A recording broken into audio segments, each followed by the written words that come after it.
Hello friends, welcome to Pebbles. நான் செய்ய போறது நெத்திலி ஃப்ரை. இது ரொம்ப சுலபமா பண்ணலாம். தேவையான ingredients என்னங்கிறது பார்த்துடலாம்.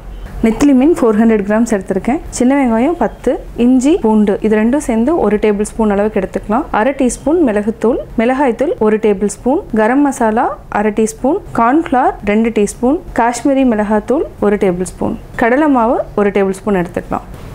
நம்ம ஒரு ஜார்ல சின்ன வெங்காயம், இஞ்சி பூண்டு அதாவது நம்ம அரைக்காததான் பேஸ்ட் போடலாம். அது கூட வந்து மிளகாய்த்தூள், காஷ்மீரி மிளகாய்த்தூள், மிளகுத்தூள் இது எல்லாத்தையுமே நம்ம வந்து அரைச்சு தனியாக ஒரு பேஸ்ட் பண்ணிக்கலாம். இது கூடவே 1/2 டேபிள்ஸ்பூன் உப்பு நம்ம ஆட் பண்ணிக்கலாம். நெத்திலி மீனை வந்து நல்லா போட்டு பெரட்டி விட்டுட்டு ஒரு 1/2 hour ஊற வச்சிடலாம்.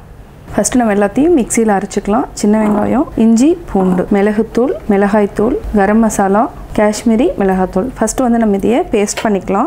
லாஸ்ட்டில் வந்து நம்ம ஃப்ரை பண்ணுறதுக்கு முன்னாடி கடலை மாவும் கார்ன்ஃப்ளவரை ஆட் பண்ணிக்கலாம். இதை வந்து பேஸ்ட் பண்ணி தனியாக எடுத்து வச்சுக்கலாம். இப்போது ஃபிஷ் எடுத்துட்டோம். ஆல்ரெடி நம்ம மிக்சியில் அடித்த மசாலாவை நம்ம ஆட் பண்ணிக்கலாம். இதுக்கு தண்ணி விட வேண்டியதில்லை. இதை நல்லா பரட்டி விட்டுக்கலாம். ஃப்ரை பண்ணுறதுக்கு முன்னாடி கார்ன்ஃப்ளவரும் 1 டேபிள்ஸ்பூன் கடலை மாவும் நம்ம ஆட் பண்ணிக்கலாம். அப்போ தான் வந்து கிறிஸ்பியாக வரும். இதை நல்லா பரட்டி வச்சுருங்க. இதுக்கு தேவையான அளவு நான் உப்பு ஆட் பண்ணியாச்சு.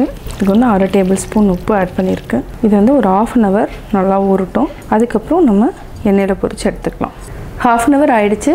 அதே மாதிரி நெத்திலி மீன் மிளகுத்தூள் எல்லாமே நல்லா ஊறிடுச்சு. நம்ம ஃப்ரை பண்ணுறதுக்கு ஒரு 10 நிமிஷத்துக்கு முன்னாடி கார்ன்ஃப்ளவரையும் கடலை மாவையும் சேர்த்து நல்லா பிசைஞ்சு விட்டுக்கலாம். அதுக்கப்புறம் நம்ம டீப் ஃப்ரை பண்ணி எடுத்துக்கலாம். ஒரு 1/2 hour ஆயிடுச்சு. இது கூட கடலை மாவு இதையும் நம்ம போட்டுக்கலாம். கார்ன்ஃப்ளவர் இதையும் நல்லா போட்டுட்டு நல்லா பரட்டி விட்டுக்கலாம். இது வந்து 1/2 hourக்கு அப்புறம் நம்ம போட்டால் போதும்.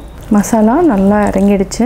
ஒரு பேன் வச்சுக்கலாம். இப்போ நம்ம டீப் ஃப்ரை பண்ணிக்கலாம். இதுக்கு வந்து அதிகமாக ஆயில் ஊற்ற வேண்டாம், கொஞ்சம் கம்மியாகவே நம்ம ஆட் பண்ணிக்கலாம். ஒரு 4 டேபிள்ஸ்பூன் அளவுக்கு தான் நான் எண்ணெய் ஆட் பண்ணியிருக்கேன். எண்ணெய் நல்லா காஞ்சிருச்சுன்னா நம்ம டீப் ஃப்ரை பண்ணிக்கலாம். எண்ணெய் நல்லா சூடாயிடுச்சு. சிம்மில் வச்சுக்கோங்க, ஹை ஃப்ளேமில் வேண்டாம். இது வந்து சீக்கிரமாக ஃப்ரை ஆயிரும், ரொம்ப நேரம் தேவையில்லை. ஏன்னா மீன் வந்து சின்னதாக இருக்கிறதுனால மசாலாவும் சீக்கிரம் இறங்கிடும். மீன் நல்லா ஃப்ரை ஆகிட்டுருக்கு. இப்போ நம்ம லைட்டாக நம்ம திருப்பி போட்டுக்கலாம். நல்லா வாசம் வர ஆரம்பிச்சிருச்சு. இந்த மீன் வந்து முள்ளோடையே சாப்பிட்லாம். முள்ளும் வந்து என்னென்னா நல்லா கிறிஸ்பியாக தான் இருக்கும், சாப்பிட்றதுக்கும் நல்லாயிருக்கும். நிறையா எண்ணெய் ஊற்றிருந்தீங்கன்னா ஈஸியாக பொரிச்செடுக்கலாம். எண்ணெய் வந்து நம்ம திருப்பி யூஸ் பண்ண மாட்டோம், அதனால் கொஞ்சமாக எண்ணெய் ஊற்றி பொரிச்சிட்ருக்கேன். இதை வந்து எடுத்துக்கலாம். இந்த மாதிரி எடுத்துக்கோங்க, இது ஈஸியாக இருக்கும். இது நல்லா எண்ணெயை வடிச்சிட்டு பேப்பரில் கொட்டிடலாம். இதை எடுத்து நம்ம டிஷ்யூ பேப்பரில் மாற்றிக்கலாம். இதே மாதிரி நம்ம எல்லாத்தையுமே பொரிச்சு எடுத்துக்கலாம். சுவையான நெத்திலி மீன் வறுவல் ரெடி. நெத்திலி மீன் ஃப்ரை பண்ணியாச்சு. நெத்திலி மீன் எப்படி செஞ்சேங்கிறத பார்த்தீங்க. கட்டாயம் உங்களுக்கு இந்த வீடியோ பிடிச்சிருக்கும். இந்த வீடியோ பிடிச்சதுன்னா லைக் பண்ணுங்கள், ஷேர் பண்ணுங்கள், கமெண்ட் பண்ணுங்கள். மறக்காமல் எங்கள் சேனலை சப்ஸ்கிரைப் பண்ணுங்கள்.